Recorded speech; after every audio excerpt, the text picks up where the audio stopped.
ഡൽഹിയിൽ മോഷണക്കുറ്റം ആരോപിച്ച് മലയാളി വിദ്യാർത്ഥികൾക്ക് ക്രൂരമർദ്ദനം. ചെങ്കോട്ടയ്ക്ക് സമീപം ഒരു സംഘം ആളുകളും പോലീസും ചേർന്ന് മർദ്ദിച്ചെന്നാണ് പരാതി.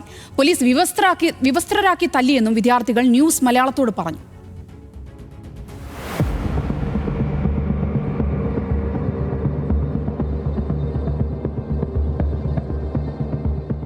ഡൽഹി ചെങ്കോട്ട പരിസരത്താണ് മോഷണക്കുറ്റം ആരോപിച്ച് മലയാളി വിദ്യാർത്ഥികളെ ഒരു സംഘം മർദ്ദിച്ചത്.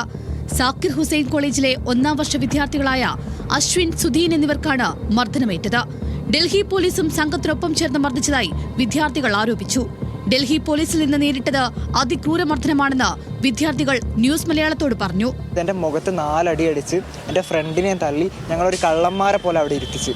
എന്നിട്ട് എൻ്റെ ഫോൺ ചെക്ക് ചെയ്തിട്ട് ആ കള്ളന് ഫോൺ കൊടുത്തിട്ട് പോയിക്കുമെന്ന് പറഞ്ഞു. അപ്പോഴാണ് എനിക്ക് സംഭവം മനസ്സിലാകുന്നത്. ഞങ്ങളുടെ ഫോണ് അവർ മോഷ്ടിച്ചതാണ്, ഇയാൾ ഇവരെ സൈഡ് അയക്കുന്നത് എനിക്ക് തോന്നി. അപ്പോഴത്തേക്ക് ഞാൻ ഈ കള്ളനെ ഇടിച്ചിട്ട് എൻ്റെ ഫോൺ എടുത്ത് ഓടി. ഒരു ബൂത്ത് കണ്ടു, ഒരു പോലീസ് ബൂത്ത് കണ്ടു. അവിടേക്ക് കയറി സാറിനോട് ഹെൽപ്പ് ചോദിച്ചു.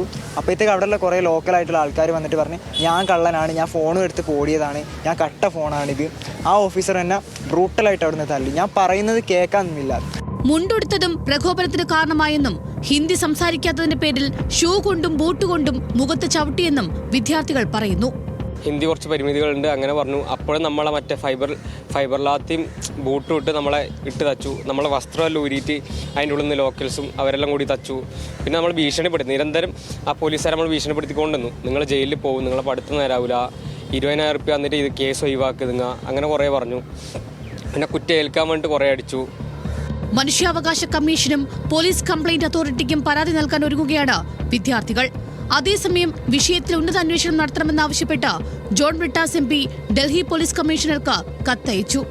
News desk, news Malayalam.